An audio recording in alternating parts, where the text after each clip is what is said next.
Nicolas Bay, bonjour. Bonjour. Bonjour. Secrétaire général du Front National. Merci d'être avec nous. Vous avez choisi 3 articles. On va y venir, mais tout de suite une petite question d'actualité. Le second tour de la primaire de la gauche, c'est demain. Benoît Hamon face à Manuel Valls. Là encore, le premier n'était pas vraiment celui qu'on attendait. Les surprises, décidément, s'enchaînent en cette année électorale. Qu'est-ce que cela vous inspire ?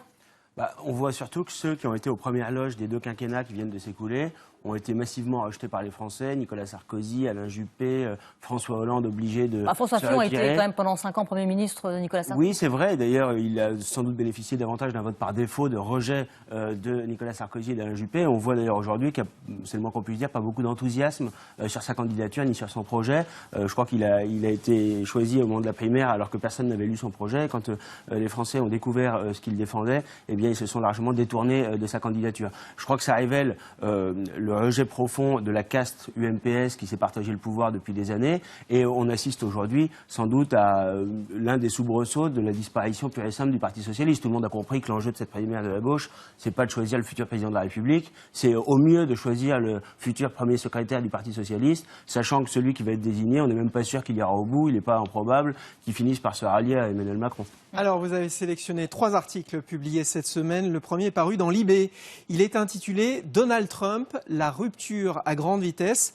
Comment jugez-vous ces 8 premiers jours de présidence Trump? C'est un modèle, un exemple à suivre pour vous? Disons qu'il y a des points sur lesquels nous sommes en accord avec Donald Trump, et ce qui est frappant, c'est le volontarisme politique qui le caractérise. Avant même d'être investi comme président des États-Unis, il avait pris un certain nombre de mesures rapides pour dire, par exemple, aux grands constructeurs automobiles que si ils délocalisaient leur production au Mexique pour les voitures à destination du marché américain, eh bien, ils subiraient des droits de douane importants.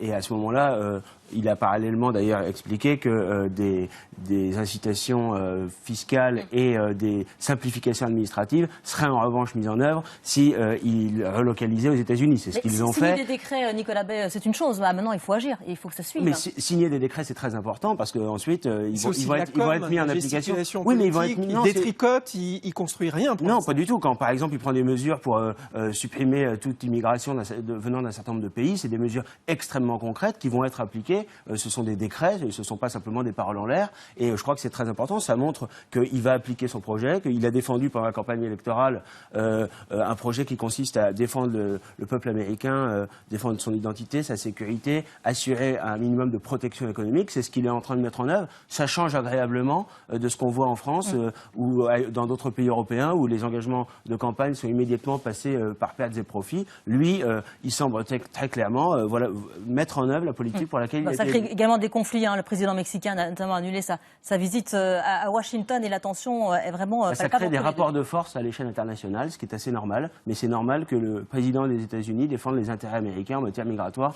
vis-à-vis du Mexique. Alors face à Donald Trump, l'Europe doit s'organiser et se relancer. C'est justement le thème de la dépêche de l'agence Reuters, reprise par le site de Capital que vous avez choisi. Fillon à Berlin pour jouer la carte Merkel. C'est quoi votre vision à vous du couple franco-allemand?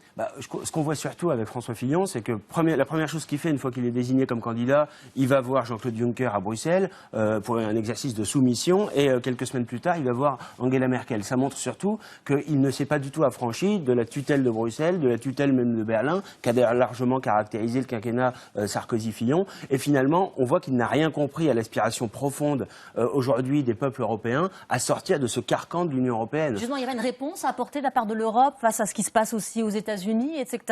François Hollande dit justement que l'administration Trump représente un défi pour l'Europe. Quand on sait que pour Trump, l'Europe n'existe presque pas, en tout cas, il n'en a pas grand-chose à faire, c'est quoi la réaction de l'Europe? Je crois surtout que Donald Trump il porte un jugement lucide sur les échecs de l'Union européenne. Quand il a parlé, par exemple, de la folle politique d'Angela Merkel en matière migratoire, quand il a parlé du Brexit en saluant le Brexit, il veut finalement mettre fin à une espèce de tutelle des États-Unis sur l'Union européenne, et il faut dire ce qu'est, l'Union européenne a organisé l'impuissance collective des nations européennes. On nous disait que ça apporterait la croissance et l'emploi, ça apportait le chômage, la casse sociale, on nous disait que ça apporterait la sécurité, ça apporte l'immigration massive, la délinquance, la criminalité et même le terrorisme sur notre notre sol. Donc il est temps de sortir de cette Union européenne qui est en échec, de construire l'Europe différemment. Et notre aspiration, elle est celle-là. Je pense que la démarche de Donald Trump, ça consiste à respecter les autres pays, respecter les grands ensembles, ce qui n'a pas été la caractéristique d'ailleurs de la politique de ses prédécesseurs. On parlait il y a quelques instants de François Fillon. Un mot sur l'affaire de la semaine.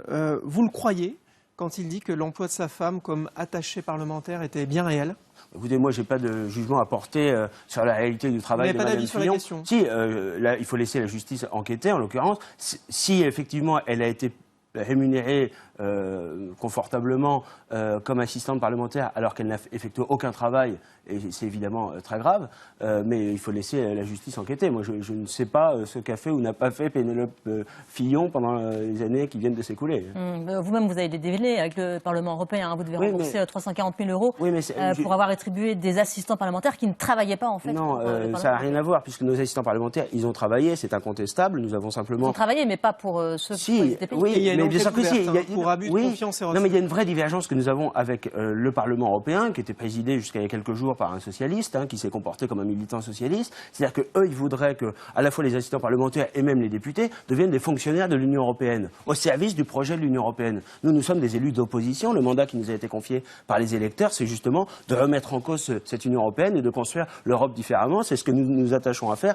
avec nos assistants parlementaires. Mais la réalité de leur travail, et ça n'a rien à voir de ce point de vue-là avec les accusations contre François Fillon et son épouse, la réalité du travail de nos assistants parlementaires n'est pas contestable. Le vrai problème, c'est que ce Parlement européen est devenu une zone de non-droit où la simple accusation par les autorités politiques du Parlement suffit, sans qu'il y ait de décision de justice, sans qu'il y ait de débat contradictoire, à prononcer des sanctions, y compris financières, très lourdes.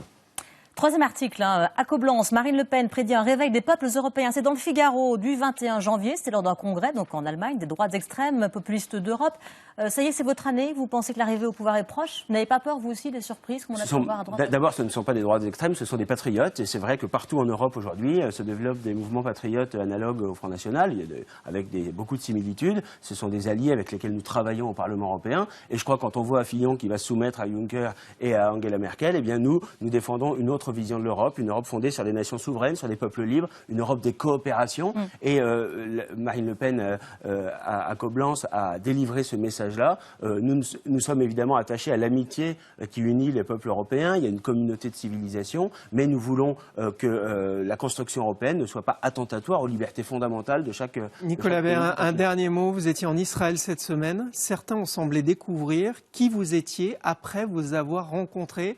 On a le sentiment quand même qu'il va falloir encore du temps avant que ce parti soit vraiment fréquentable. D'abord, qui peut croire une seule seconde que dans un pays comme Israël, qui a le service de renseignement reconnu comme le plus performant du monde, qui a les dispositions de sécurité sans doute parmi les plus abouties de la planète...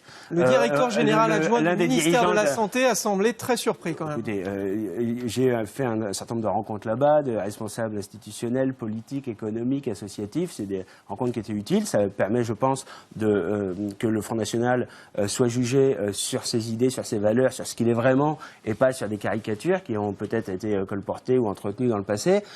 Pour le reste, encore une fois, en Israël, peut-être plus encore qu'ailleurs, évidemment qu'on ne peut pas rencontrer, a fortiori, des hautes autorités politiques sans que celles-ci sachent exactement à qui elles ont affaire. Merci beaucoup, Nicolas Bay, d'être venu dans cette revue de presse sur LCI.